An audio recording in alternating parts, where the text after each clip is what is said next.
Hey, what's going on, guys? My name is Agent Psycho. This video is going to be on the review of the S-58 Musket, which is a fictional sniper rifle that Combat Arms introduced, I think, a very long time ago. I don't really know exactly when they introduced it. They definitely introduced it with the first few months of the forging mechanic. If you guys remember back in the day when they first released the forging mechanic, where you could, do the, play games, complete them, get forging materials from the Wheel of Fate or whatever, and go to the Gun Emporium to for whatever transaction, and boom, turn a weapon to something else. And I remember the S-58 Musket was one of the first ones, if not the very first. I'm not really too sure, but it's been around for quite some time. And yeah, without further ado, let's get started on the review.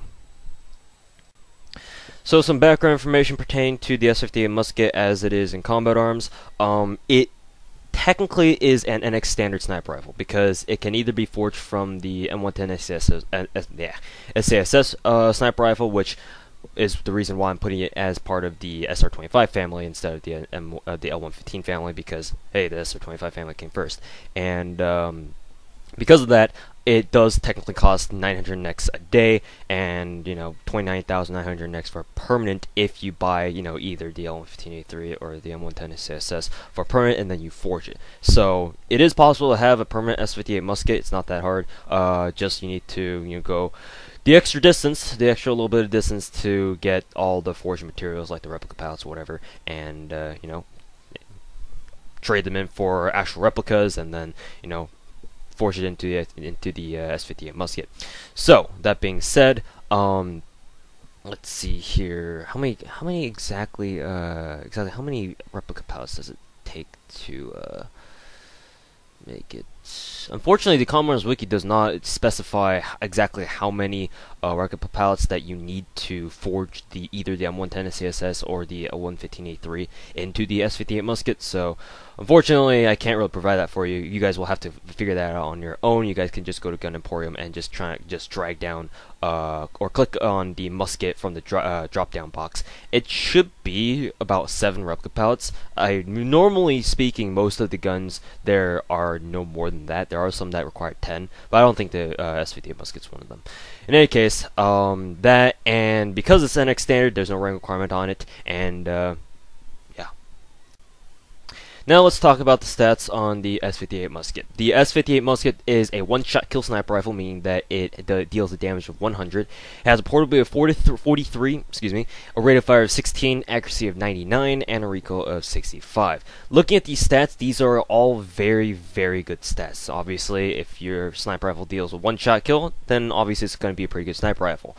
Portability of 43. Now, I know that sometimes the Combat Arms wiki can be incorrect in its stats, and the portability is where I would have to disagree with the wiki, even though I could be wrong myself. The S-58 Musket does not feel that light, or feel that fast. That's what she said too. A portability of 43, just putting it into perspective, is basically as fast as, say, an SR-25 Mark 11 or M110 SASS. In fact, they should be pretty similar. Keep in mind that I believe the L96A1. Let's see, what does the L96A1 have a portability of? Let's go ahead and search that up now on the wiki here. So give me a quick second. The L96A1 has a portability of 40. Now, the S-58 Musket, to me personally, feels faster, or feels slower than the L96A1. So why it has a portability of 43? Not quite too sure. Maybe you guys will agree with me, maybe you guys will disagree with me and say I'm just a lunatic. But in my experience anyway, the Musket does feel very, very heavy. It's not exactly the most portable quickscoping sniper rifle in the game. So just kind of tread lightly whenever you're dealing with the S-58 Musket's portability. The rate of fire is at 16, so this makes it fire as fast as the MSR sniper rifle. I do remember the MSR's rate of fire because that was the first sniper rifle that I ever did review on. But it's technically a bolt-action sniper rifle, but it's just a very, very slow firing semi-automatic. Even still, it fires faster than the L161 apparently. So rate of fire, it's I guess faster than the norm, but it's not something you should treat at like like a semi-automatic or stuff like that, because it's still a very slow firing semi-automatic, technically speaking. Accuracy is at a 99, and obviously having a 99 accuracy is very, very good because for a gun that deals a one-shot kill, having a very high accuracy is also a very good thing, or a very big plus on top of that. Because normally, if a sniper rifle is one-shot kill, then there are some trade-offs for that. For example, sacrificing accuracy for power or something like that. But it seems like the S-58 Musket doesn't care for that, especially so. It still has a damage of 100 and an accuracy of 99, so it's not only a one-shot kill, but it's also really, really accurate.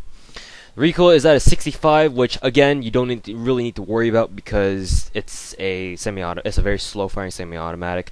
By the time your next shot is ready for you, the recoil will be already all cleared up, and you don't really need to worry about it anymore. So recoil, it's high, but you don't need to care about it. As for the other non-statistical aspects of the S-58 Musket, the draw speed is I would say it's among the slower, it's on the slower side of draw speeds as far as sniper rifles are concerned, especially, the quickscoping sniper rifles where, people tend to quick switch them a lot. The draw speed the animation itself feels very slow. If you were to time it exactly, maybe it wouldn't be as bad, or it's not really that much different from other sniper rifles. But for some reason, I always feel that the S-58 Musket's draw speed just feels very slow. It looks very slow, and thus in my brain it kind of registers as slow as well. So just be careful with the draw speed on the S-58 Musket. The ammunition count for the musket, it comes at 5 rounds per magazine. Yeah, I think it comes on a magazine basis, and 20 rounds in reserve. So you do have an extra magazine compared to other sniper rifles that only have 20 rounds in total. So I guess that's a slight advantage that the musket does have. As far as modification restrictions go, the modification restrictions, or the only thing you can modify on the musket is I believe the magazine mod. You can't put a silencer on it, and because it's already a sniper rifle, it comes with a default scope. And yeah, you can only put on either extended mags or was it fast loader mags? Yeah, fast loader mags. Personally, I don't really see the need for an extended mag 2 because it's kind of like the L161 where, yeah, putting extended mag 2 will almost double your current capacity or your magazine capacity, but the reload speed is just unbearably slow. So just be warned if you want to put an extended mag 2 on your S-58 Musket. In fact, I would prefer just not even putting any attachments on it at all, personally speaking. Which leads me into my next point about the reload speed. The reload speed by itself is on the slower side of things. That could be due to the fact that it just has a really, really slow looking animation. But then again, like I just mentioned, if you put an XMAC 2 on this thing, then you will feel the reload speed. So just be warned that it can be very, very slow. So now I just joined a public room just to do the testings for these things because it's not like I really need damage testing for the S-58 Musket because we already all know that it's a one-shot kill sniper rifle. So I'll just show you the hipfire, the scopes, and the idle sway. So hopefully I don't get killed because I am in a public pop-up room. So here we go, starting out with the hipfire.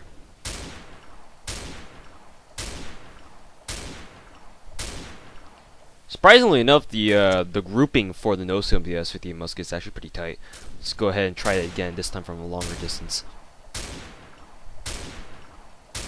So that time it was a little bit wider, so it seems like it is pretty random, but overall the no-scoping spread of the S-58 Musket is pretty good. Now we're going to do the idle sway and the scope testing and the scope in time as well. You can definitely tell that, or to me anyway, it definitely feels like it's slower than the SR-25 family, or obviously the M24 family, but it seems like the SR-25 family of sniper rifles zooms in a lot faster, just feels that way. And now let's test out the idle sway. As you guys can clearly see, the idle sway is very, very small. This is very different. This is very much so different from the SR-25 family of sniper rifles, where they all had very, very high idle sways. For from left to right anyway. So the S-58 Musket has a very low idle sway, and that's obviously a good thing.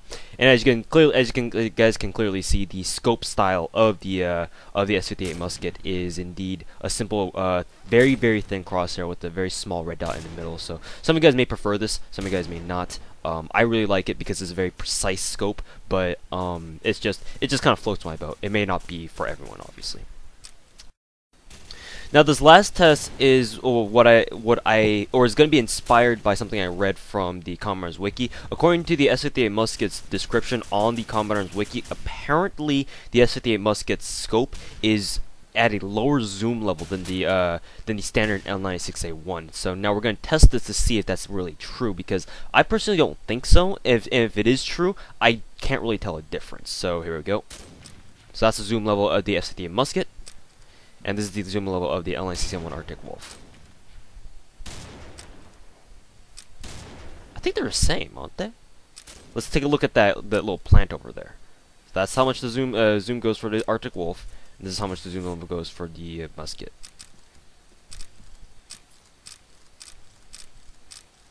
They're the same. So whoever wrote that the S-58 Musket has a lower zoom level than the L96A1 on the Commander's Wiki, unfortunately, I don't know what you were smoking when you were reading that, or when you were writing that. So that is not true at all. The S-58 Musket, just like the E-57 Musket before it, that has the same style of scope, both have the same amount of zoom level as the L96A1 Arctic Wolf, so, or just the L96 in general. So thank you guys very much for watching. This will conclude the tests on the S-58 Musket. As far as additional quirks go regarding the S-58 Musket, personally, I could be wrong with this, and you guys can feel free to disagree with me. But the S-58 Musket, for me personally, it feels like it almost never tanks. I don't really recall like anyone in particular who has managed to tank an S-58 shot from any distance and survive. Now, this could be, you could probably shoot someone across, like, roadkill or something like that, and on, like, the foot on someone who's wearing a heavy vest, and they'll survive. Yeah, that could happen. But in a normal combat situation where, you shoot someone dead in the chest, or somewhere in a vital area with the S-58 Musket from a reasonable range, I don't think they should be able to tank it. The S-58 Musket just kind of is one of those sniper rifles where, for me personally, just you don't tank this thing.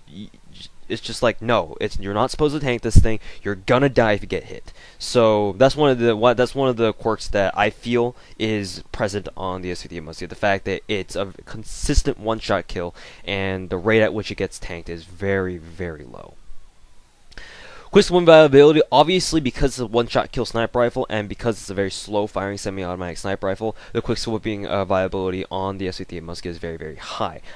It is definitely possible to quickscope with the S-58 Musket. However, it's not the most practical. You can do it, and I'm sure some of you guys have seen me do it in videos or whatever, but honestly, you should probably go with another sniper rifle to quickscope with. The S-58 Musket is, in my opinion, it just feels more like your more conservative sniper rifle. If you want to lock down, like, say, for example, cafeteria on oil rig, then the S-58 Musket is perfect for that. So, yeah, if you want a quickscope, then you might as well just bring like an L96A1 or like a TPG1 or something like that. You can do it with the S-58, and definitely there's no saying that you can't, or I'm not telling you that you can't. It's just it would be easier quickscoping with another gun.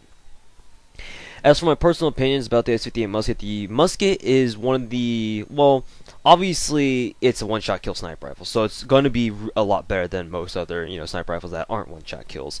But personally, it's more like a novelty sniper rifle more than anything. I mean, it's not to saying that it's not good. In fact, it's very good. And if you get the chance to, if you're bored of using your L96A1, or no, not your L96A1, your L115A3 one day, if you bought it for a certain amount of time, whatever, or you got out of missed end case, and if you don't want to use it anymore, you can always turn it into the S-58 Musket and just enjoy the rest of it there. Or either that, or it's just, honestly, the S-58 Musket, like I said, it's a novelty sniper rifle. It's good, but it's not necessary. I mean, the L96A1 or other one-shot kill sniper rifles will do the job just fine. And honestly, there isn't anything spectacular about the Musket other than the fact that it's a forgeable sniper rifle that it has going on for it that would would convince me to say, oh yeah, the S-58 Musket, you need to get this sniper rifle because of this reason. And other than that, it's good, it's great and all, but overall, the bottom line is it's not necessary. So, in any case, thank you guys very much for watching, and hopefully you guys have enjoyed the review. Sorry if my commentary wasn't as polished or crisp or whatever as normal, because I have been very busy with final studies and whatever, so kind of takes a toll on me as far as YouTube is concerned. So anyways, hopefully you guys enjoy the review, and I hope you guys look forward to more sniper reviews from me in the future. So we'll see you guys later, and thanks for watching.